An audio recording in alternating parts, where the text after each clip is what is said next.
എല്ലാവർക്കും നമസ്കാരം. ഞാൻ സരിതാ മഹേശ്വരൻ. ഇന്ന് ശ്രീമദ് വാൽമീകി രാമായണത്തിൻ്റെ 33-ാമത്തെ സർഗത്തിലെ 10-ാമത്തെ ശ്ലോകം മുതൽ 19-ാമത്തെ ശ്ലോകം വരെയുള്ള ഭാഗങ്ങളാണ് നമ്മൾ നോക്കാൻ പോകുന്നത്. സുന്ദരമായിട്ടുള്ള കഥാഭാഗങ്ങളാണ് ഇപ്പോൾ പറഞ്ഞുകൊണ്ടിരിക്കുന്നത്.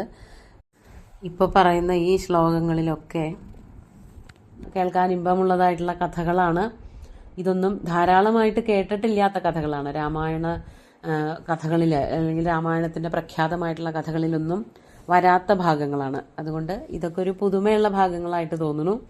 കഴിഞ്ഞ ദിവസം പറഞ്ഞു നിർത്തിയത് കുശനാഭൻ്റെ കുട്ടികളെയൊക്കെ കുശനാഭനെ ആശ്വസിപ്പിച്ച് പറഞ്ഞയച്ചു. അവരുടെ വൈകൃതം മാറ്റാനുള്ള വഴികൾ എന്താണെന്ന് ആലോചിക്കാൻ പോവുകയാണ്. നമുക്ക് 10-ാമത്തെ ശ്ലോകം നോക്കാം. 9-ാമത്തെ ബാക്കിയും കൂട്ടി ചൊല്ലാം. വിസൃജ്യ കന്യാഃ കാകുത്സ്ഥ രാജാ ത്രിദശ വിക്രമ മന്ത്രജ്ഞോ മന്ത്രയാമാസ പ്രധാനം സഹമന്ത്രിഭിഃ ദേശേ കാലേ ച കർത്തവ്യം സദൃശേ പ്രതിപാദനം. വിസൃജ്യ കന്യാഃ കാകുത്സ്ഥ രാജാ ത്രിദശ വിക്രമ. ഹേ കാകുത്സ്ഥ, വിശ്വാമിത്രൻ പറയാണല്ലോ കഥ. അല്ലയോ കാകുത്സ്ഥ ശ്രീരാമചന്ദ്ര, ത്രിദശ വിക്രമ രാജ, ദേവന്മാരോളം വിക്രമം അഥവാ പരാക്രമം അല്ലെങ്കിൽ കഴിവൊക്കെയുള്ള രാജാവ് തന്നെയാണ് കുശനാഭൻ. എന്നാലും ഈ കുട്ടികളുടെ കാര്യത്തിൽ അങ്ങനെ ഒരു നടപടി, അതായത് വായുദേവൻ ഇങ്ങനെയൊക്കെ ചെയ്തിട്ടും അവരോട് ആക്രമിക്കാനോ അവരെ ദേവന്മാരെ ഒന്നും ഉപദ്രവിക്കാനൊന്നും പോവാതെ തന്നെ മന്ത്രിമാരോടുകൂടി ആലോചിക്കുകയാണ് രാജാവ് ചെയ്തത്. അതാണ് ത്രിദശ വിക്രമ രാജ കന്യാഹ വിസൃജ്യ, കുട്ടികളെയൊക്കെ പറഞ്ഞയച്ചിട്ട് മന്ത്രിഭി സഹ കന്യാനാം പ്രധാനം മന്ത്രജ്ഞ മന്ത്രയാമാസ. കുട്ടികളെ വിവാഹം കഴിച്ചു കൊടുക്കണതിനെ പറ്റിയിട്ട്, അതാണ് പ്രധാനം. പ്രധാനം എന്ന് വെച്ചാൽ പെൺകൊട എന്നർത്ഥം. അതിനെ പറ്റിയിട്ട് മന്ത്രിഭി സഹ, മന്ത്രിമാരോട് കൂടിയിട്ട് മന്ത്രജ്ഞനായിട്ടുള്ള രാജാവ് മന്ത്രയാമാസ. രാജാവ് ഒറ്റയ്ക്കല്ല, പ്രത്യേകിച്ച് ഇങ്ങനെ ഒരു പ്രധാന സംഭവം കുട്ടികളുടെ ശരീരത്തിൽ വൈകൃതമൊക്കെ വന്ന് ചേർന്നതിന് ശേഷം എന്താണ് ഇവരെ പറ്റിയിട്ട് അല്ലെങ്കിൽ ഇവർക്ക് വേണ്ടിയിട്ട് നമുക്ക് ചെയ്യാൻ പറ്റുകയെന്ന് ആലോചിച്ചപ്പോഴാണ് ഇവരെ വിവാഹം കഴിച്ചു കൊടുക്കുക തന്നെയാണ്. അപ്പോൾ വായുദേവൻ ഇങ്ങനെ വന്ന് ആവശ്യപ്പെട്ടപ്പോൾ അവരെ തിരിച്ചിങ്ങനെ മറുപടി പറഞ്ഞു. പക്ഷെ അവരെ വിരൂപകളാക്കി, അവരെ ഒന്ന് സുരൂപകളാക്കിയിട്ട് ആർക്കാ വിവാഹം ചെയ്തു കൊടുക്കാൻ പറ്റുക എന്നുള്ളതൊക്കെ ആലോചിക്കാൻ വേണ്ടിയിട്ട് മന്ത്രിമാരുമായിട്ട് ഒരു മേളനം, അവരുമായിട്ട് ഒരു ആലോചന വച്ചു. സാധാരണ അങ്ങനെയാണല്ലോ പതിവ്. അതായത് ദേശേ കാലേ സദൃശേ പ്രതിപാദനം, കർത്തവ്യം പ്രതിപാദനം. അതായത് നല്ല ദേശത്ത് നല്ല സമയത്ത് സദൃശനായിട്ടുള്ള ഒരു വരന് പ്രധാനം കർത്തവ്യം, പെൺകൊട നടത്തണം എന്നുള്ളതാണ് അവിടെ ഇവരുമായിട്ട് മന്ത്രിമാരോട് കൂടിയിട്ട് പ്രതിപാദനം മന്ത്രയാമാസ. അതാണല്ലോ ഉണ്ടായത്. ഈ വളരെ ഏറ്റവും വേണ്ടപ്പെട്ട മന്ത്രിമാരോട് പ്രതിപാദിച്ചു. മന്ത്രണം ചെയ്യാന്ന് വെച്ചാൽ വളരെ രഹസ്യമായിട്ട്, അങ്ങനെ എല്ലാവരും കേൾക്കെ പരസ്യമായിട്ട് പറയല്ല. ഏറ്റവും വേണ്ടപ്പെട്ട മന്ത്രിമാരെയൊക്കെ വിളിച്ചിട്ട് അവരെല്ലാവരും കൂടി ഇരുന്നു കൊണ്ട് ആലോചന നടത്തി. നല്ല ഒരു രാജ്യത്തിലേക്ക് നല്ല അവർക്ക് ആവശ്യമുള്ള സമയം, ചെറുപ്പകാലത്ത് ദേശവും കാലവും ചേർന്ന, അതായത് അവർക്ക് ഈ രാജ്യവുമായിട്ട് ചേർന്ന് നിൽക്കുന്ന ഒരു വരന് വിവാഹം കഴിച്ചു കൊടുക്കണതിനെ പറ്റിയിട്ട് ആലോചിച്ചു. അങ്ങനെ ആ കാലത്ത് ഇനിയൊരു രാജാവിനെ പറ്റി പറയാൻ പോവുകയാണ്. നമുക്ക് 11-ാമത്തെ ശ്ലോകം നോക്കാം. ഏതസ്മിന്നേവ കാലേ തു ചൂളീ നാമ മഹാദ്യുതി ഊർധ്വരേതാ ശുഭാചാരോ ബ്രാഹ്മം തപ ഉപാഗമത്. 12 കൂടി പറയാം. തപസ്യന്തമൃഷിം തത്ര ഗന്ധർവീ പര്യുപാസതേ സോമദാ നാമ ഭദ്രം തേ ഊർമിളാ തനയാ തദാ. ഏതസ്മിന്നേവ കാലേ, ആ കാലത്ത്, അതായത് ഈ പെൺകുട്ടികൾ ഒക്കെ, അതായത് കുശനാഭനൊക്കെ ജീവിച്ചിരിക്കുന്ന ആ കാലത്ത് തന്നെ, അതിന് മുമ്പുണ്ടായൊരു സംഭവമാണ്. ഒരേ കാലഘട്ടത്തിൽ നടന്നുകൊണ്ടിരിക്കുന്ന സംഭവം. അതുകൊണ്ടാണ് ഏതസ്മിന്നേവ കാലേ. ചൂളി എന്ന് പറഞ്ഞ ഒരാളുടെ പേരാണ്. ചൂലി എന്ന പേരുള്ള മഹാദ്യുതി, വളരെ ദ്യുതിമാനായ, വളരെ ശോഭയുള്ള, തേജസ്വിയായിട്ടുള്ള, മഹാതപസ്വിയായിട്ടുള്ളൊരു ബ്രഹ്മർഷി ഉണ്ടായിരുന്നു. അദ്ദേഹം ഊർധ്വരേതാഹ ശുഭാചാരഃ ബ്രാഹ്മം തപ ഉപാഗമത്. ശരീരത്തിനെ നിയന്ത്രിച്ചുകൊണ്ട്, എല്ലാ ഇന്ദ്രിയങ്ങളെയും നിയന്ത്രിച്ചുകൊണ്ട്, ഊർധ്വരേതസ് എന്നൊക്കെ പറഞ്ഞാൽ അതാണ് കാമാദി വിഷയങ്ങളിലൊന്നും ഒട്ടും താല്പര്യമില്ലാത്തവനായിട്ട്, അങ്ങനെ മനസ്സിനെയും ബുദ്ധിയെയും ഇന്ദ്രിയങ്ങളെയും ഒക്കെ നിയന്ത്രിച്ചുകൊണ്ട്, ശുഭാചാരനായിട്ട്, ബ്രാഹ്മം തപ ഉപാഗമത്, വെറുതെ കാലം കഴിക്കല്ല, ബ്രഹ്മജ്ഞാനം ഉണ്ടാവാൻ വേണ്ടിയിട്ട്, ബ്രഹ്മത്തിൽ ലയിക്കാൻ വേണ്ടിയിട്ടൊക്കെ തപസ് ചെയ്തുകൊണ്ടിരിക്കുകയായിരുന്നു. ബ്രാഹ്മം തപഹ, അതിനെ ഉപാസിച്ചു കൊണ്ടിരിക്കുകയായിരുന്നു, തപസ് ചെയ്തുകൊണ്ടിരിക്കുകയായിരുന്നു. ആ സമയത്ത് ആ മഹാമുനിയെ സേവിക്കാൻ വേണ്ടിയിട്ട് അവിടെ ഒരു അപ്സരസ് വന്നു. അതാണ് തപസ്യന്തം ഋഷിം തത്ര ഗന്ധർവി. അപ്സരസല്ല, ഗന്ധർവ സ്ത്രീയാണ്. അവളുടെ പേരാണ് സോമദ എന്ന്. തപസ് ചെയ്യുന്നവനായ ആ ഋഷിയെ ഗന്ധർവി സോമദ പര്യുപാസതേ. ഗന്ധർവ സ്ത്രീയായിട്ടുള്ള സോമദ എന്നു പേരുള്ള ഒരു ഗന്ധർവ സ്ത്രീ, അവള് ആ ഋഷിയെ ഉപാസിച്ചു. അവൾ ആരായിരുന്നു? ഊർമിള തനയ. ഊർമിള എന്നു പേരുള്ളൊരു ഗന്ധർവ സ്ത്രീയുടെ മകളായിട്ടുള്ള സോമദ ആ എന്താണ് മഹാമുനിയെ സേവിക്കുകയും ചെയ്തു. അതേ സമയത്ത് ഭദ്രം തേ എന്നുള്ളത് അവിടെ എന്താ അർത്ഥം എന്ന് നമുക്ക് അർത്ഥം പറയാൻ പറ്റില്ല. പല ദിക്കിൽ ഈ വാക്ക് കൂട്ടിച്ചേർത്ത് ഇങ്ങനെ പറയുന്നുണ്ട്. അത് കാകുത്സ്ഥനായിട്ടുള്ള ശ്രീരാമചന്ദ്രന് ഭദ്രമുണ്ടാവട്ടെ എന്നാണോ, അതല്ലെങ്കിൽ ഈ സോമതയ്ക്ക് ഭദ്രമുണ്ടാവട്ടെ എന്നുള്ളതാണോ, മംഗളം ഭവിക്കട്ടെ എന്നുള്ളതാണോ എന്നുള്ള അർത്ഥമൊന്നും അവിടെ കൂട്ടിച്ചേർത്ത് പറയാൻ പറ്റണില്ല. എന്തായാലും ഈ കഥ ഇങ്ങനെയാണ്. ചൂലി കഠിനമായിട്ടുള്ള തപസ് ചെയ്യായിരുന്നു. ചൂലി എന്ന് പറഞ്ഞ മഹാമുനിയെ സേവിക്കാൻ വേണ്ടിയിട്ട് ഒരു ഗന്ധർവ കുമാരി അവിടെ വന്നു. അവളുടെ പേരായിരുന്നു സോമദ എന്ന്. മറ്റൊരു ഗന്ധർവ സ്ത്രീയായിട്ടുള്ള ഊർമിളയുടെ മകളാണ് സോമദ. അവള് ആ മഹാമുനിയെ സേവിക്കുകയും ചെയ്തു. അങ്ങനെ ശുശ്രൂഷണം ചെയ്തുകൊണ്ടിരിക്കുമ്പോൾ എന്താ ഉണ്ടായത്? 13ാമത്തെ ശ്ലോകം നോക്കാം. സാചതം പ്രണതാ ഭൂത്വാ ശുശ്രൂഷണപരായണ ഉവാസകാലേ ധർമ്മിഷ്ഠ തസ്യാസ്തുഷ്ടോ ഭവദ്ഗുരു. സാച അവളാകട്ടെ, ആ സോമതയാകട്ടെ, തം ആ മഹാമുനിയെ പ്രണതാ ഭൂത്വാ ശുശ്രൂഷണപരായണ പ്രണമിച്ചുകൊണ്ട്, വളരെ വിനയത്തോടു കൂടിയിട്ട് നമസ്കരിച്ചുകൊണ്ട് ശുശ്രൂഷണപരായണയായിട്ട് ഭവിച്ചു. ശുശ്രൂഷണം ചെയ്യാന്ന് വെച്ചാൽ അവിടെ തപസ് ചെയ്യുമ്പോൾ എല്ലാ നേരത്തും തപസ് ചെയ്യാവില്ലായിരിക്കും. ഇടയ്ക്ക് അതിനൊരു ഇടവേള, അല്ലെങ്കിൽ അതിനൊരു ഇടയ്ക്ക് ചില സമയം കിട്ടുമ്പോഴൊക്കെ, ഈ തപസ്സിൽ നിന്ന് ഉണരുമ്പോഴൊക്കെ അദ്ദേഹത്തിന് വേണ്ടതല്ല. ശുശ്രൂഷണം എന്ന് പറഞ്ഞാൽ അതാണ്. ശുശ്രൂഷ ശ്രോതും ഇച്ഛ, വിളിച്ചാൽ വെളിപ്പുറത്ത് ഉണ്ടാവുക, അങ്ങനെ എന്താണോ ആവശ്യപ്പെടുന്നത് അതൊക്കെ ചെയ്തു കൊടുക്കുക. അതിൽ തൽപരയായിക്കൊണ്ട് അവിടെ വസിച്ചു. ആ ആശ്രമത്തിൽ തന്നെ വസിക്കുകയാണ് ചെയ്തത്. അങ്ങനെ കാലം വന്നപ്പോൾ, കുറെ കാലം കഴിഞ്ഞു, കുറെ കാലം സോമദ ആ മഹാമുനിയെ സേവിച്ചു. കാലം വന്നപ്പോൾ ധർമ്മിഷ്ഠ തസ്യാഹ തുഷ്ടോ അഭവത് ഗുരു. ധർമ്മിഷ്ഠയായിട്ട് അങ്ങനെ കാലം കഴിച്ചുകൂട്ടി. അങ്ങനെ കുറച്ചു കാലം കഴിഞ്ഞപ്പോൾ തസ്യ അവളിൽ എന്താണ്, ഈ മഹാഗുരുവിന് അഥവാ ഈ ചൂലിക്ക് ആ സോമതയുടെ പ്രവൃത്തിയിൽ വളരെയധികം സന്തോഷമായി. അതാണ് തുഷ്ട അഭവത്, വളരെ സന്തോഷം തോന്നി. അനുഗ്രഹിക്കാൻ പുറപ്പെടുകയാണ്. ഇതുപോലെ ഒരു ശുശ്രൂഷ നടത്തുക എന്നൊക്കെ പറഞ്ഞാൽ ക്ഷമയുള്ളവർക്കേ പറ്റുള്ളൂ. അങ്ങനെ ആ സോമത വേണ്ടതുപോലെ ശുശ്രൂഷിച്ചപ്പോൾ മഹാമുനിക്ക് അവളോട് വല്ലാത്ത സന്തോഷം തോന്നി. എന്നിട്ട് ചോദിക്കുകയാണ്, അത് എടുത്തു പറയാണ്. സചതാം കാലയോഗേന പ്രോവാച രഘുനന്ദന പരിതുഷ്ടോസ്മി ഭദ്രം തേ കിം കരോമി തവ പ്രിയം. സചതാം കാലയോഗേന പ്രോവാച രഘുനന്ദന. അത് വിശ്വാമിത്രൻ പറയാണ്, അല്ലയോ രഘുനന്ദന, സഹ താം കാലയോഗേന പ്രോവാച. സമയം അടുത്തു വന്നപ്പോൾ, അതായത് കുറേ കാലം സേവിച്ചു, ആ സേവനമൊക്കെ കഴിഞ്ഞപ്പോൾ നല്ലൊരു സമയം വന്നപ്പോൾ ആ മഹാമുനി ചൂലി ഈ സോമതയോട് ഇപ്രകാരം ചോദിച്ചു. പരിതുഷ്ട അസ്മി, ഞാൻ നിന്നിൽ സന്തോഷവാനാണ്, എനിക്ക് വളരെയധികം ഇഷ്ടമായി നിന്റെ പ്രവൃത്തി, വേണ്ടതുപോലെയൊക്കെ നീ എന്നോട് പെരുമാറി. അതായത് ഒരു മഹാമുനിക്ക് എന്തൊക്കെയാണോ ആവശ്യം അതൊക്കെ നീ എനിക്ക് ചെയ്തു തന്നു. തേ ഭദ്രം തേ, നിനക്ക് ഭദ്രം ഉണ്ടാവട്ടെ. ഇവിടെയും അങ്ങനെ തന്നെയാണ്. ഇവിടെ പക്ഷെ ചേരുന്നുണ്ട്, നിനക്ക് മംഗളങ്ങൾ ഉണ്ടാവട്ടെ, നന്മയുണ്ടാവട്ടെ. തവ പ്രിയം കിം കരോമി, നിനക്ക് എന്ത് പ്രിയമാണ് ഞാൻ ചെയ്തു തരേണ്ടത്, നിനക്ക് എന്താണ് ഞാൻ സമ്മാനമായിട്ട് തരേണ്ടത് എന്ന് ചോദിക്കുകയാണ് ചെയ്യണത്. അപ്പോൾ എന്താണ് ഈ സോമത മറുപടി പറയണത്? 15ാമത്തെ ശ്ലോകം നോക്കാം. പരിതുഷ്ടം മുനിം ജ്ഞാത്വാ ഗന്ധർവീ മധുരസ്വരം ഉവാച പരമപ്രീത വാക്യജ്ഞാ വാക്യഗോവിദം.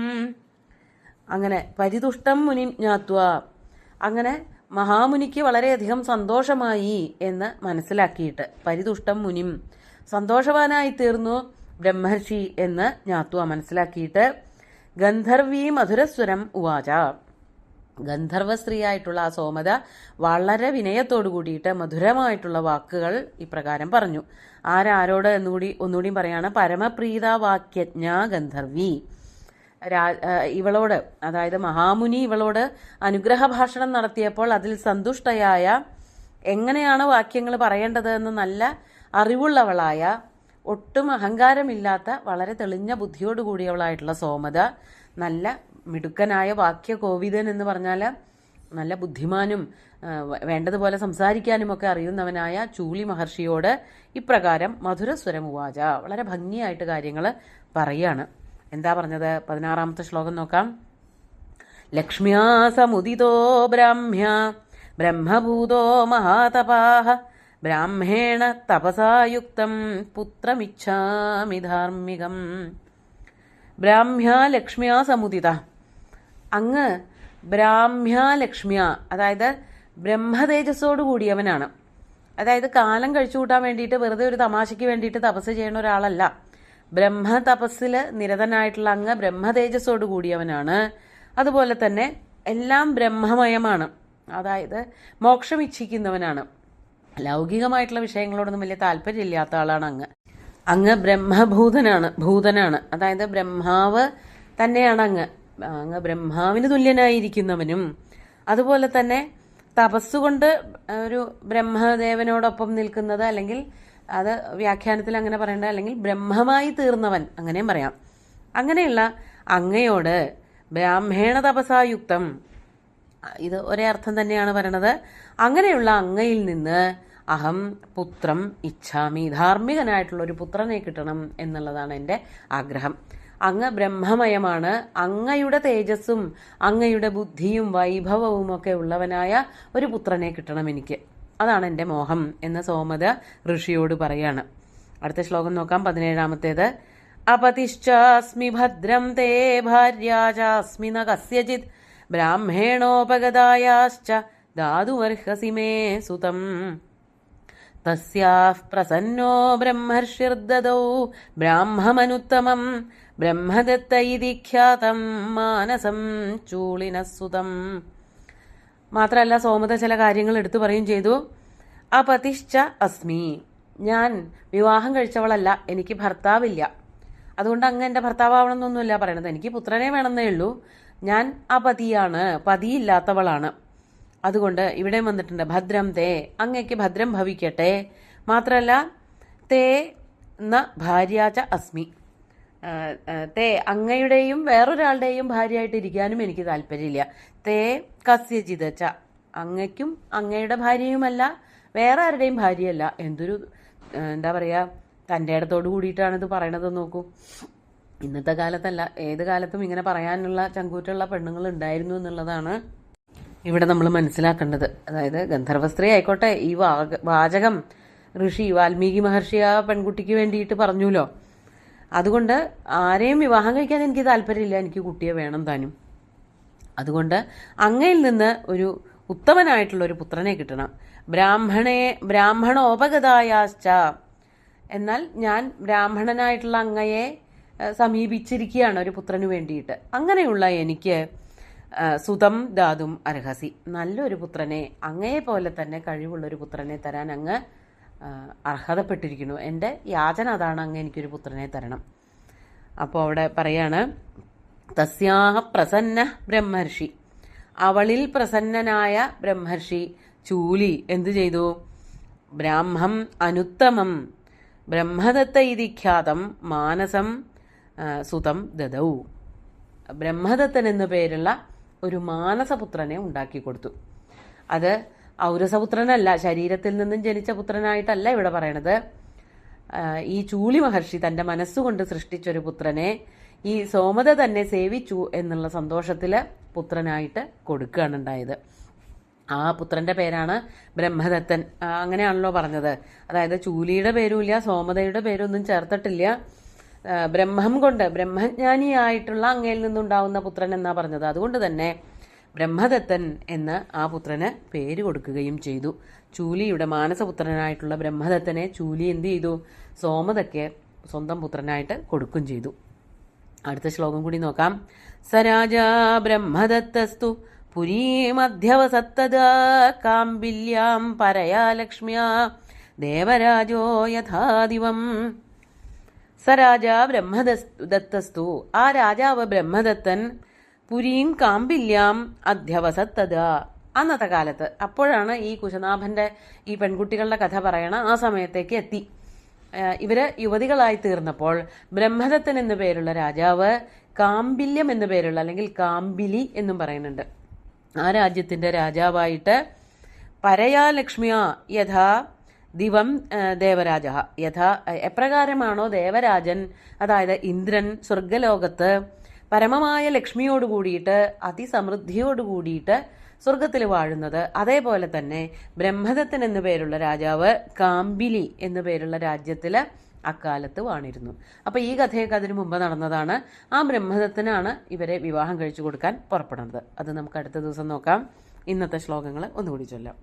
മന്ത്രജ്ഞോ മന്ത്രയാമാസ പ്രധാനം സഹമന്ത്രിഭി ദേശേ കാലേ ച കർത്തവ്യം സദൃശേ പ്രതിപാദനം ഏതസ്മിന്നേവ കാലേ തു ചൂളീ നാമ മഹാദ്യുതി ഊർധ്വരേതാ ശുഭാചാരോ ബ്രാഹ്മം തപ ഉപാഗമത് തപസ്യന്തമൃഷിം തത്ര ഗന്ധർവീ പര്യുപാസത്തെ സോമദാ നാമ ഭദ്രം തേ ഊർമിളാ തനയാ തദാ സാ ച തം പ്രണതാ ഭൂത്വാ ശുശ്രൂഷണപരായണ ഉവാസകാലേ ധർമ്മിഷ്ഠ തസ്യാസ്തുഷ്ടോ ഭവദ്ഗുരു സ ച താം കാലയോഗേന പ്രോവാച രഘുനന്ദന പരിതുഷ്ടോസ്മി ഭദ്രം തേ കിം കരോമി തവ പ്രിയം പരിതുഷ്ടം മുനിം ജ്ഞാത്വാ ഗന്ധർവീ മധുരസ്വരം ഉവാച പരമപ്രീതാ വാക്യജ്ഞാ വാക്യകോവിദം ലക്ഷ്മ്യാ സമുദിതോ ബ്രാഹ്മ്യ ബ്രഹ്മഭൂതോ മഹാതപാഃ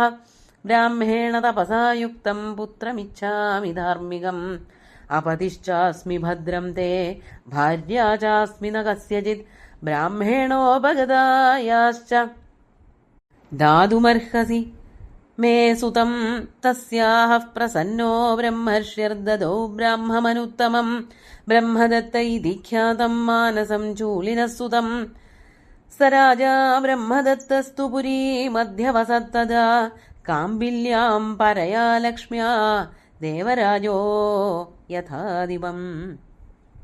ഇവിടെ ബ്രഹ്മപദം ധാരാളമായിട്ട് ഉപയോഗിക്കുന്നുണ്ട്. അങ്ങനെ ബ്രഹ്മദത്തൻ എന്നു പേരുള്ള ഒരു രാജകുമാരനെ ചൂലി സോമതയ്ക്കായിട്ട് നൽകി. ആ ബ്രഹ്മദത്തൻ രാജാവായിട്ട് കാമ്പില്യം എന്ന് പറഞ്ഞ പുരിയിൽ വസിച്ചു എന്നാണ് പറയണത്. ആ ബ്രഹ്മദത്തനാണ് ഈ പെൺകുട്ടികളെ കൊടുക്കാൻ പോണത്. ഇനി ഈ കാമ്പില്യം എന്ന് പറഞ്ഞ രാജ്യം, ഇതിനു തൊട്ടു മുമ്പ് പറഞ്ഞ കുശനാഭന്റെ രാജ്യത്തിന്റെ പേരാണ്, പേര് കേൾക്കുമ്പോൾ തന്നെ മനസ്സിലാക്കാൻ പറ്റുന്നുണ്ടാവും, കാനൂജ് എന്നാണ്. അതായത് കന്യാകുബ്ജം, കന്യകകൾക്ക് കുബ്ജത ഉണ്ടാക്കിയതായിട്ടുള്ള രാജ്യത്തിന്റെ പേരാണ് കന്യാകുബ്ജം. ആ രാജ്യത്തിലുള്ള രാജാവ് അതുപോലെ തന്നെ ഈ പെൺകുട്ടികളെ കൊടുക്കുന്നത് കാമ്പില്യം എന്ന് പറഞ്ഞ രാജ്യത്തെ രാജാവിനാണ്. ഇന്നും ഈ സ്ഥലങ്ങളൊക്കെ ഉണ്ട്. ഇതിന് കാമ്പിൽ എന്നാണ് പേര് കൊടുത്തിരിക്കുന്നത്. അതുപോലെ തന്നെ കാനൂജ് എന്നാണ് കന്യാകുബ്ജത്തിന്റെ പേര്. ഇതൊക്കെ ഉത്തർപ്രദേശിലെ സ്ഥലങ്ങളാണ്. അവിടെ അടുത്ത് ഫറൂഖാബാദ് എന്ന് പറഞ്ഞിട്ടൊരു സ്ഥലമുണ്ട്, അതിന്റെ സമീപത്താണ് ഈ കാമ്പിൽ എന്നുള്ളത്. ഇതിൽ പഴയ പേരുകളൊക്കെ ഉണ്ടായിരുന്നു. നമ്മുടെ ഇന്ത്യയുടെ മഹത്തായിട്ടുള്ള പാരമ്പര്യം വെച്ചുകൊണ്ട് എല്ലാ സ്ഥലങ്ങൾക്കും പേരുകൾ ഉണ്ടായിരുന്നു. പിന്നീട് പല രാജ്യങ്ങളുടെയും ഭരണങ്ങളും അതുപോലെ തന്നെ ഇൻവേഷൻസ് ഒക്കെ വന്നിട്ട് ഇതിൻ്റെയൊക്കെ പേരുകൾ മാറിപ്പോയതാണ്. അപ്പോൾ ഇന്നുണ്ട് ഈ കാമ്പില്യം എന്നും അതുപോലെ തന്നെ കന്യാകുബ്ജം ഇപ്പോഴും ആ പേര് തന്നെയാണ്, കാനൂജ് എന്ന് തന്നെയാണ്. കാമ്പിൽ എന്ന് പറഞ്ഞിട്ടുള്ള സ്ഥലമുണ്ട്, അതാണ് കാമ്പില്യം. അതുപോലെ തന്നെ ഈ ബ്രഹ്മദത്തനും കാമ്പില്യം എന്നുള്ളതൊക്കെ ഭാസമഹാകവി എഴുതിയ സ്വപ്നവാസവദത്തത്തിൽ ഉദയന മഹാരാജാവിന് വിദൂഷകൻ പറഞ്ഞ ഒരു കഥ പറഞ്ഞു കൊടുക്കുന്നുണ്ട്. കഥ കേട്ടിട്ട് രാജാവ് ഉറങ്ങാൻ പുറപ്പെടുന്ന സമയത്ത് തിരിച്ചു പറയുന്നുണ്ട്, ബ്രഹ്മദത്തം എന്നു പേരുള്ള സ്ഥലത്ത് കാമ്പില്യൻ എന്നു പേരുള്ള ഒരു രാജാവ് ഉണ്ടായിരുന്നു എന്ന് പറയുന്നുണ്ട്. അത് കേട്ടപ്പോൾ രാജാവ് ഉറങ്ങണതിന് മുമ്പ് പറയും, മൂർഖ, അങ്ങനെയല്ല, ബ്രഹ്മദത്ത ഇതി രാജ്ഞഃ നാമ കാമ്പില്യം ഇതി രാജ്യം എന്ന് പറഞ്ഞിട്ട് തിരുത്തി കൊടുക്കുന്നുണ്ട്. അപ്പോൾ അന്ന് ആ കഥ അല്ലെങ്കിൽ ആ നാടകം പഠിക്കുമ്പോൾ അതൊന്നും മനസ്സിലായിട്ടുണ്ടായിരുന്നില്ല. ഇന്ന് രാമായണം വായിക്കുമ്പോൾ ഈ സ്ഥലങ്ങളെ പറ്റിയിട്ടൊക്കെയുള്ളൊരു അവബോധം കൂടുതൽ ഉണ്ടാവണുണ്ട്. ഏതായാലും നമ്മുടെ ആ മഹത്തായിട്ടുള്ള പാരമ്പര്യങ്ങളുടെ പല പല സൂചനകളും പല ഭാഗങ്ങളിലും, മഹാഭാരതത്തിലും ഈ പ്രദേശങ്ങൾക്കൊക്കെ വളരെ പ്രാധാന്യമുണ്ട്. കുരു പാഞ്ചാലങ്ങൾ എന്നൊക്കെ പറയുന്ന പ്രദേശങ്ങളിൽ പെടുന്ന സ്ഥലങ്ങളാണ് ഇതൊക്കെ. വളരെ പ്രധാനപ്പെട്ട രാജ്യങ്ങളായിട്ട് 16 ജനപദങ്ങളായിട്ട് തിരിച്ചിരുന്നു. അതിലൊന്നാണ് ഈ കുരു പാഞ്ചാലങ്ങളൊക്കെ. അതിൻ്റെ ഭാഗങ്ങളായിട്ട് ഈ ദക്ഷിണ പാഞ്ചാലത്തിൽ വരുന്ന ഭാഗമാണ് കന്യാകുബ്ജവും അതുപോലെ തന്നെ ഈ പറഞ്ഞ കാമ്പില്യവുമൊക്കെ. സുന്ദരമായിട്ടുള്ള ഈ ശ്ലോകങ്ങൾ ഭഗവാൻ ശ്രീരാമചന്ദ്രൻ്റെ കാൽക്കൽ അർപ്പിച്ചുകൊണ്ട് ഗുരുവായൂരപ്പനെ സാഷ്ടാംഗം നമസ്കരിച്ചുകൊണ്ട് എല്ലാവർക്കും ശുഭദിനം നേർന്നു നിർത്തട്ടെ. നന്ദി.